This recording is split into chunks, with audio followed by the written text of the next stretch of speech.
On tonight's Fayette Prep Rally, a few of the big schools continue to run away with it. Sandy Creek struggles early but catches fire late. Whitewater is burning a hole right through their schedule too. We'll recap those ball games and throw up highlights of Our Lady of Mercy, who scissored and papered their way through Strong Rock. Hey, Sandy Creek fans, you know your boy JaQuay Williams is heading to the Plains to find out what else is on his mind. All the highlights plus the other scores and commentary from around the county are coming up on Fayette Prep Rally in 30 seconds. I'm failing. No big deal. What about college? Face it, I'm not getting into college. Fighting doesn't work. We can't let him keep failing. Maybe he'll outgrow it. It's not just a phase. You saw his report card. Ignoring it doesn't work. Ma, I said I'd do better. Saying it and doing it are two different things. Punishment doesn't work. What does work is a Huntington Learning Center. By improving basic skills, we build motivation and confidence, and kids look forward to learning. Call 1-800-CAN-LEARN today. Your child can learn. Comcast presents your source for Fayette County High School sports. This is Fayette Prep Rally. Hello and welcome to another edition of Fayette Prep Rally, your weekly high school sports program where we bring you the very best action from around Fayette County. I'm Brian Wise, joined alongside Nathan Shutter year-round here on Comcast Channel 25. Catch us here weeknights at 6, 8, and 10. And Nathan, a big weekend here in Fayette County with only a few games remaining. Let's take a look back as we get to our keys to the weekend, and the Bobcats win a region clash. Our Lady of Mercy defeats Strong Rock 48-7 on homecoming and senior night. Second straight win proved a 2-2 in the region. Patriots rally in the second half. Yeah, Sandy Creek defeats Jackson 41-14. This was a lot closer than expected. It was actually tied 7-7 in the second half. And the Panthers get a new coach. The Stars Mill Lady Panthers have a new head basketball coach. Shane Ratliff will take over for Whit Jones. Coach Ratliff has been part of the boys staff for the past 4 years, so a lot of familiarity with the program. Should step in and do a good job. All right, well, let's jump on into the highlights as it was homecoming and senior night out at Our Lady of Mercy as the Bobcats welcomed in the Patriots of Strong Rock.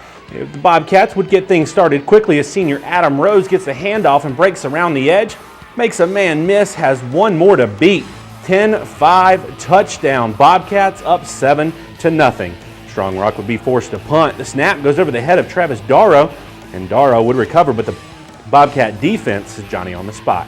Later in the quarter, Bobcats with the ball near midfield. Rashad Fant with the quarterback keeper finds a hole, cuts up field, and turns on the burners. No one is going to catch him. The Bobcats up 21-0. Second quarter now, Bobcats again with the ball. Again, it's Fant on the option keeper.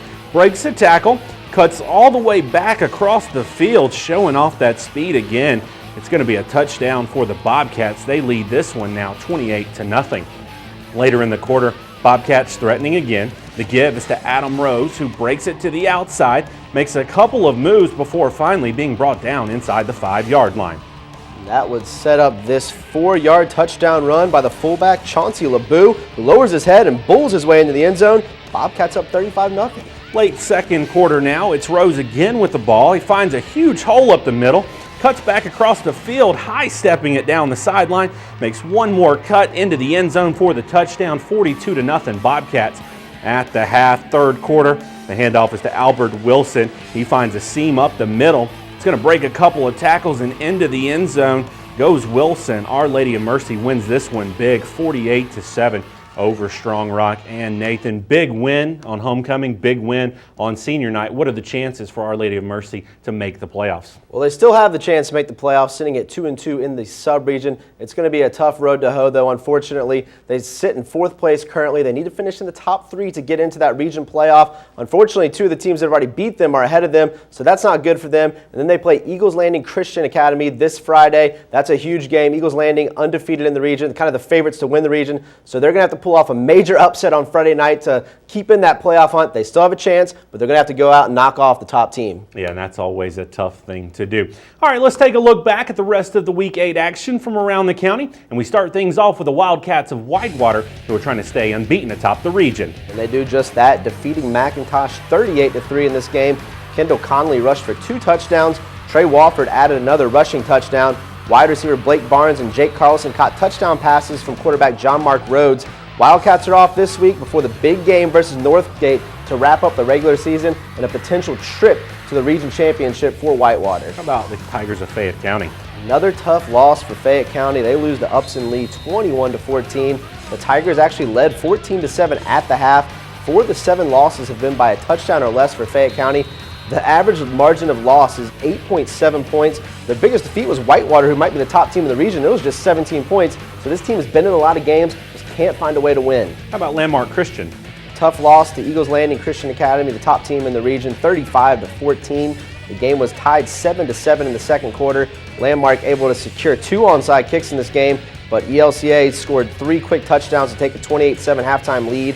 Landmark scored to cut it to 14 late in the game, but ELCA tacked on a defensive touchdown there at the end to kind of have that final margin of victory. You mentioned the Whitewater Wildcats off this week. They got a big one next week. What are their chances of running the table with the region?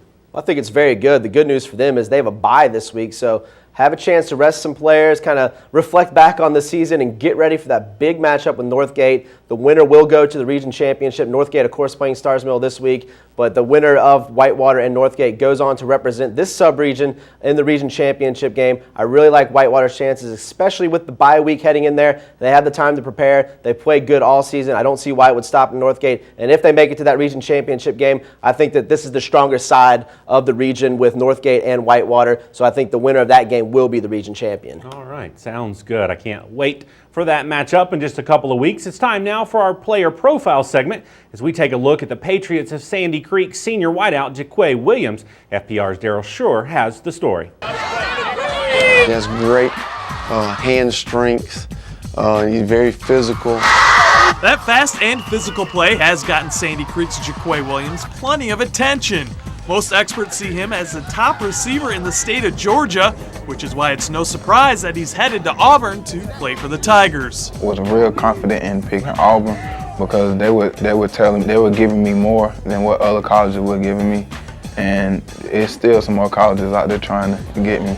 As a receiver, he's got a ways to go, but he has the potential to get there. He's not, he's not the burner like Jarrett Davis was a couple years ago. He's not the complete package yet, but he has the ability to be a very, very good JaQuay Williams. I mean, there's no doubt. For JaQuay, there was no other school that piqued his interest like Auburn did, and once he felt the family atmosphere there, it was clear that going to play for the Tigers was the right decision for him and his game. I was really looking for the family where I can be. It was a lot of colleges I went to, and I was ready to go in 5 minutes. And I was ready to get up out of there because it was like they were telling me what they were saying. Everybody has $1 million campuses. Tell me something I don't know. Tell me what y'all gonna do for me and how y'all gonna help me become a better player. One of the things that we're gonna do is get him adapted to an offense that has multiple formations, multiple sets, multiple routes, and just a lot of different things that'll make that transition easier. He has a ways to go, but the thing about JaQuay is that he wants to be a great wideout. He works so hard at it that he'll be successful. There's not a doubt in my mind. And Nathan, a big play receiver there for the Patriots. What kind of impact will he have at Auburn next year? Well, if it's anything like the impact he's had at Sandy Creek this year, it's going to be big time. I mean, JaQuay Williams stepped right in. Everybody knew he was a world talent, but to come into Sandy Creek, who runs a different kind of offense than he's used to, a lot more complicated, he has had no issue kind of conforming to the Sandy Creek offense. He's been a huge receiving threat for them so far this season. And if he has that kind of impact at Sandy Creek, I definitely think he can do it at Auburn. They have a lot of young receivers too. He has the size, he has the speed, he has the talent to come in and compete right away. All right, well, we will look forward to seeing that. Time now to see what's happening around the county as we look ahead to Week 9, and we start things off with McIntosh visiting Fayette County. Big rivalry game here is McIntosh on the road at Fayette County. The Chiefs defeated Fayette 28-12 last season. The Tigers lead the overall series 20-7. Fayette County is 0-7 on the year. They would like nothing more than to get their first win over their bitter rivals. McIntosh is 1-6. Both teams looking for their first region win. Should be another good game. Sandy Creek at Spalding. Yeah, going on the road are the Patriots. Spalding Jaguars are just 2-6 on the season.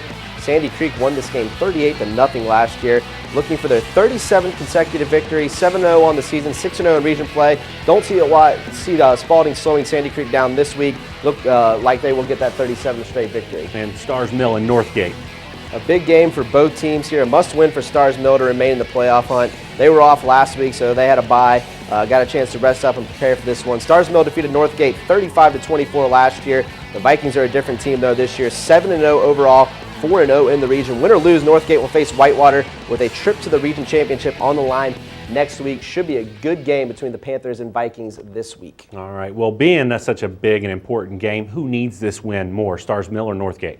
I think Stars Mill really needs this game more. They need to get this victory to stay in the thick of the playoff hunt. They still have Harris County to play, a team that's in front of them. They need to get these last 2 wins to finish in the top 3, get into the region playoff with a chance to go to the state playoffs. Northgate, they can still lose this game, and it won't really matter because that next week against Whitewater is the real deal. That determines who goes to the region championship. But, this team's undefeated. They want to keep their undefeated streak, I'm sure. So they have a lot to play for in their own minds, but more important to Stars Mill. All right. Well, we will look forward to that this week. And that'll do it for this episode. Catch us back here on Comcast Channel 25 next week for more game highlights and features.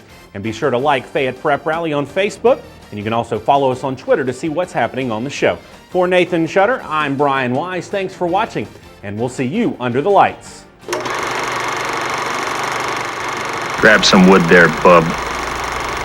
I'm failing. No big deal. What about college? Face it, I'm not getting into college. Fighting doesn't work. We can't let him keep failing. Maybe he'll outgrow it. It's not just a phase. You saw his report card. Ignoring it doesn't work. Ma, I said I'd do better. Saying it and doing it are 2 different things. Punishment doesn't work. What does work is a Huntington Learning Center. By improving basic skills, we build motivation and confidence, and kids look forward to learning. Call 1-800-CAN-LEARN today. Your child can learn.